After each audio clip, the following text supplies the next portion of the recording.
Hi, I'm Tim Peter, and this is Thinks Out Loud. Roughly 3 years ago, I hosted an episode called Doing Digital in the Weirdest Economy Ever. We were beginning to emerge from the pandemic, but as I put it at the time, the economic data was super, super weird. That's a quote.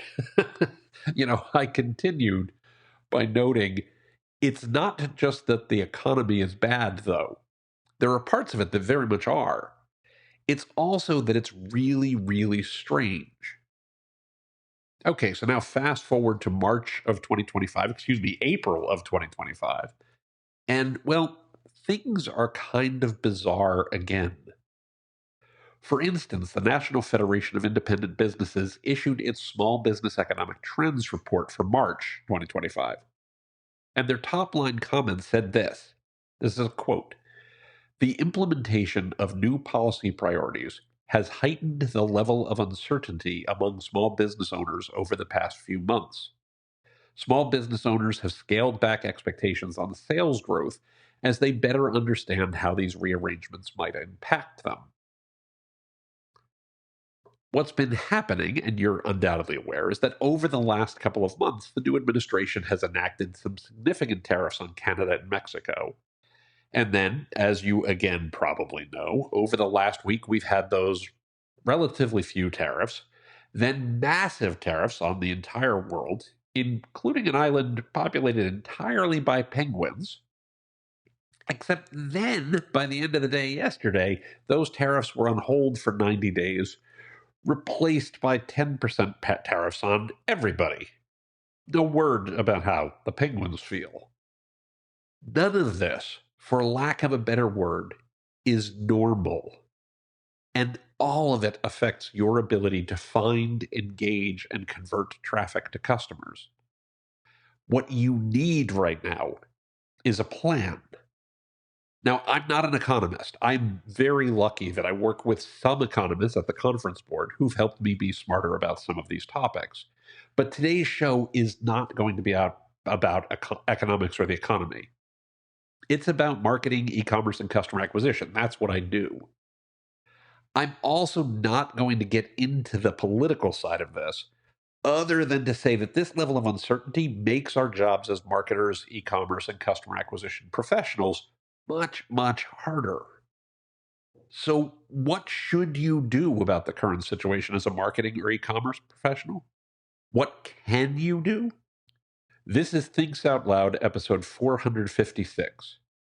And today we're looking at marketing in another bizarre economy. Let's dive in.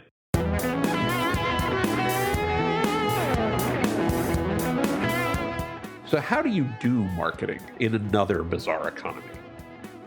For better or worse, this is not a new problem. Between COVID, the financial crisis in 2008, 2009, the Great Recession that we went through following that, and the dot com bubble crash of 2001, 2002, this is something like my fifth time through weirdness in the economy.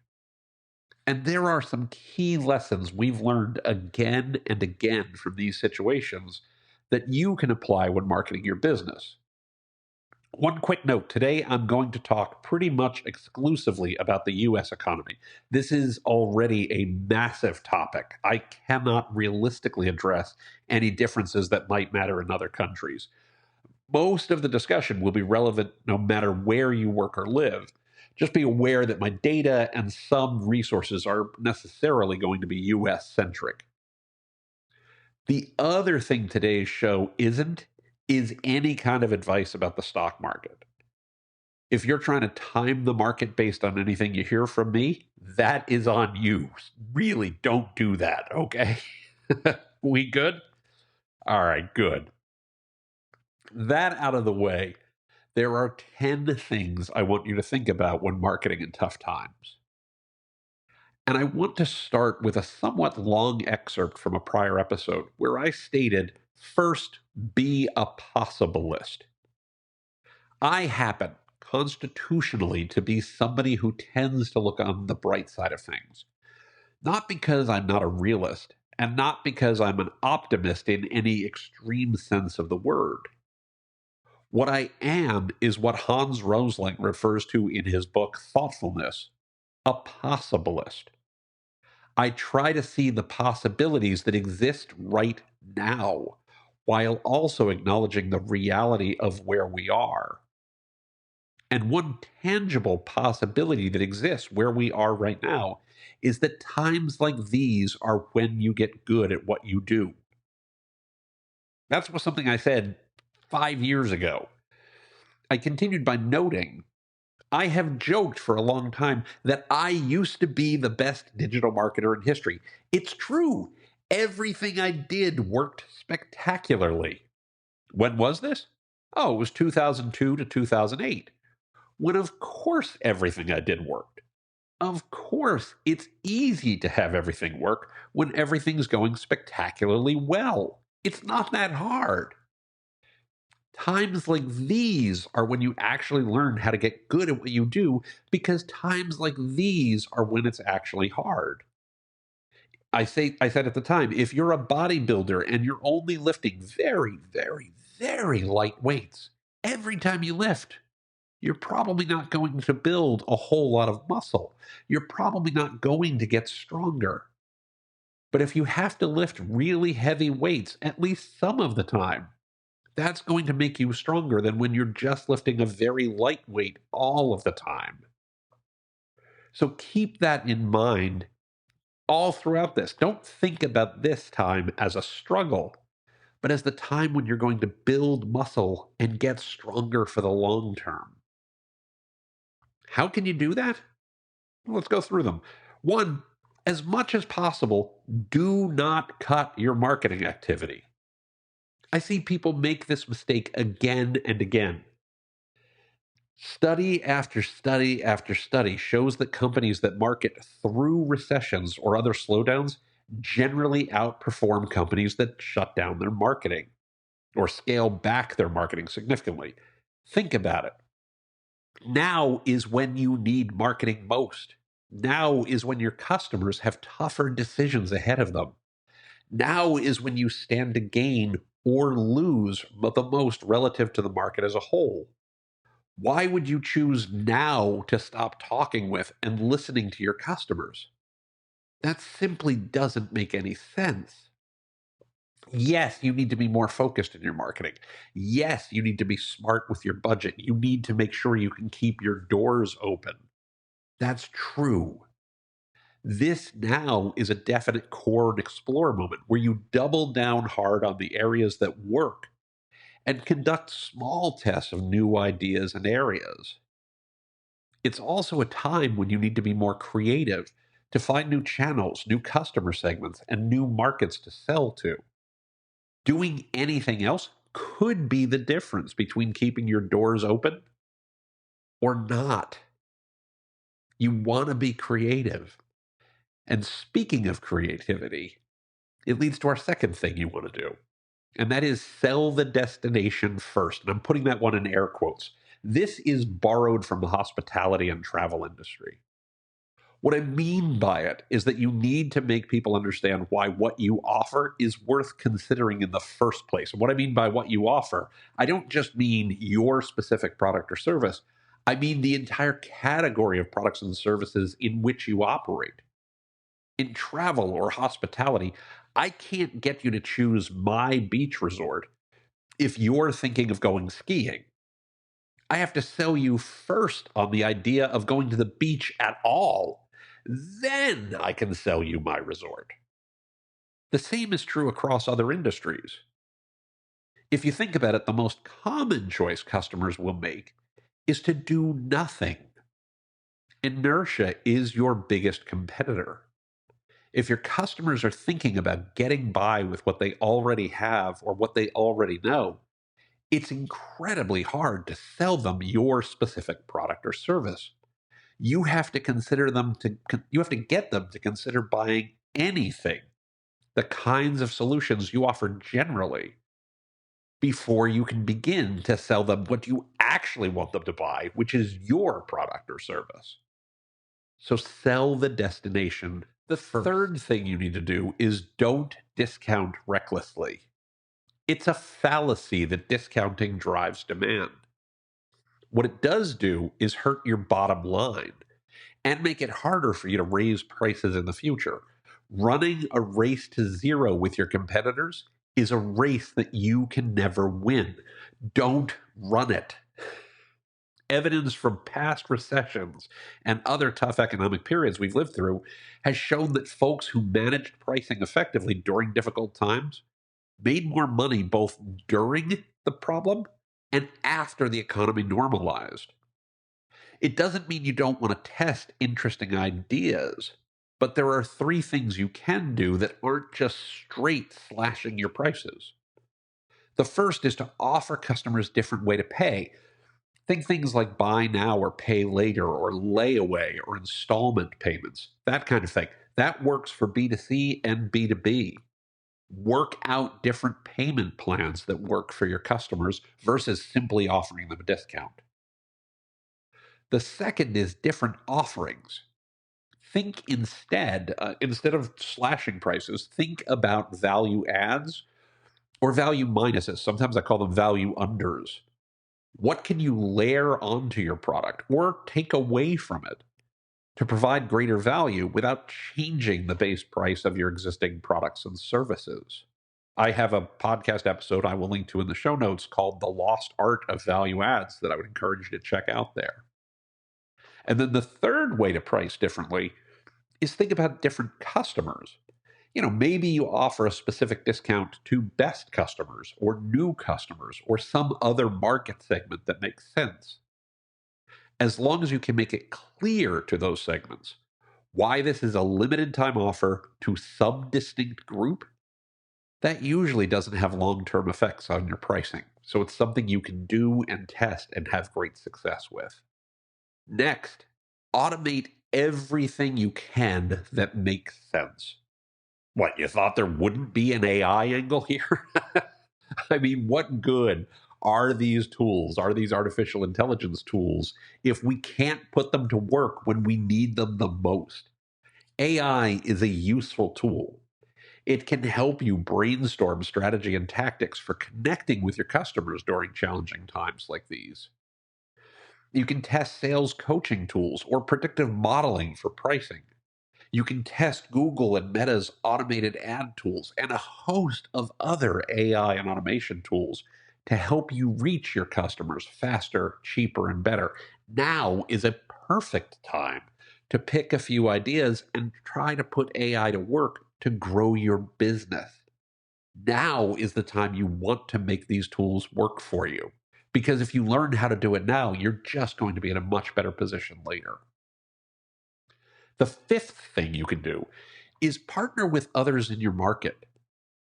To the point of value adds and sell the destination first, think about whether there are complementary companies you can partner with that boost both of your businesses. Joint promotions, cross promotions. Have them email their list on your behalf, email your list on their behalf. How can you work together to find new customers or create new markets? You do not have to go it alone. You do not have to sink or swim on your own here. Partner with others and get the benefit for both of you. The sixth thing I want you to think about is to make any downturn your competitor's problem. Now, I don't mean this to contradict what I just said a moment ago. You want to be a good partner with people. You also want to make sure that you're getting a fair share or more of whatever demand exists in the market for your products and services with direct head to head competitors. Pay attention to what your competitors are doing. They can be great sources of intelligence on what's working in the marketplace right now and what isn't. Consider copying some of their successes. I don't mean violate their trademarks, I don't mean violate their copyrights, but if you see them doing something cool, what's to stop you from doing it? And definitely avoid their missteps. If you see them do something stupid, maybe don't follow them. If it's like they're slashing their prices like crazy, maybe don't do that. Maybe instead ask, how can we show greater value without slashing prices? Because I can guarantee which of you is going to make more money in those cases. This isn't about kicking folks when they're down. Try to work together with people to grow the pie and not fight over a single shrinking piece. But just make sure you're also watching your numbers and your reality and make sure you're working to get your fair share. Another thing that you need to do is take care of your customers. They've got concerns too. Remember always that your customers are dealing with the same uncertainty you are. Think about those concerns in your messaging and in how you talk with them. I hate, hate, hate, hate when companies prey upon people's fears to try and drive sales. Can it work? Yeah, I suppose. But maybe think about your customers as, I don't know, human beings. Maybe think about yourself in human terms too. Where's your basic humanity here? What do your customers need? What's keeping them up at night? And how are you helping them address their concerns and fears? Customers will remember who did right by them in the longer term. This isn't an immediate moment here. Try to be one of the folks that does, and you're going to have great success in the longer term, not just with what happens today. Next, make sure you're staying informed about what's going on in the economy overall. There are tons of amazing, free, regularly updated resources out there. I particularly pay attention to the Conference Board and the National Federation of Independent Businesses. The Federal Reserve and the Bureau of Economic Analysis are great too. I also like Bank of America's Consumer Checkpoint and a site called EconoFact as well. They're all super, super helpful. If you prefer podcasts, Marketplace is an amazing show.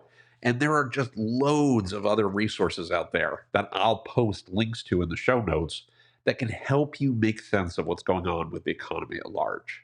Make sure you check them out. Also, stay in touch with your town or county or state chambers of commerce or convention and visitors bureau. Sometimes the local economy matters more for your business than what's going on nationally or regionally or globally.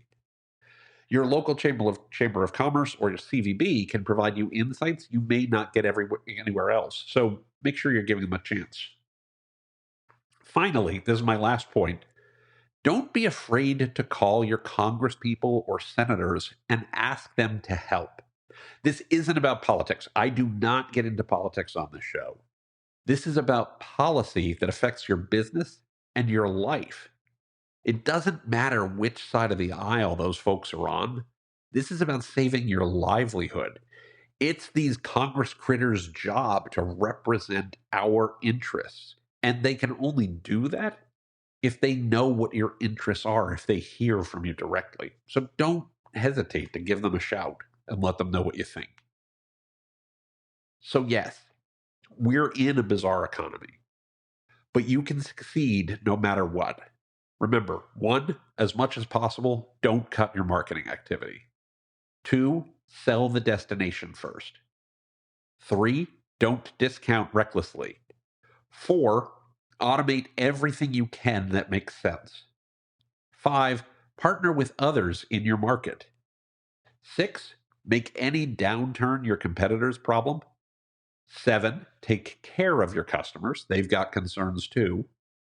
8, stay informed about what's going on in the economy overall. And 9, don't be afraid to call your congresspeople and senators and ask them to help. Above all else, be a possibilist. Think about the possibilities here. Now is the time when you're going to build the muscle and build the strength and get great at marketing, e-commerce, and customer acquisition. Or at least it will if you accept both the reality of where we are and keep working towards your positive vision of the future. I know you can do it, and I can't wait to see what you do. Now, looking at the clock on the wall, we are out of time for this week. I am willing to bet that you might know someone who would benefit from what we've talked about here today. Are you thinking of someone? Why not send them a link to the episode? Let them know what you think too. You can also find the show notes for this episode, episode 456, and an archive of all of our past episodes by going to timpeter.com/podcast. Again, that's timpeter.com/podcast. And of course, be sure to like and subscribe wherever you get your favorite podcasts. Thank you so much for listening. This show would not happen without you.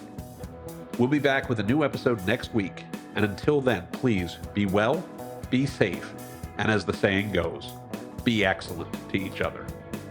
We'll see you soon.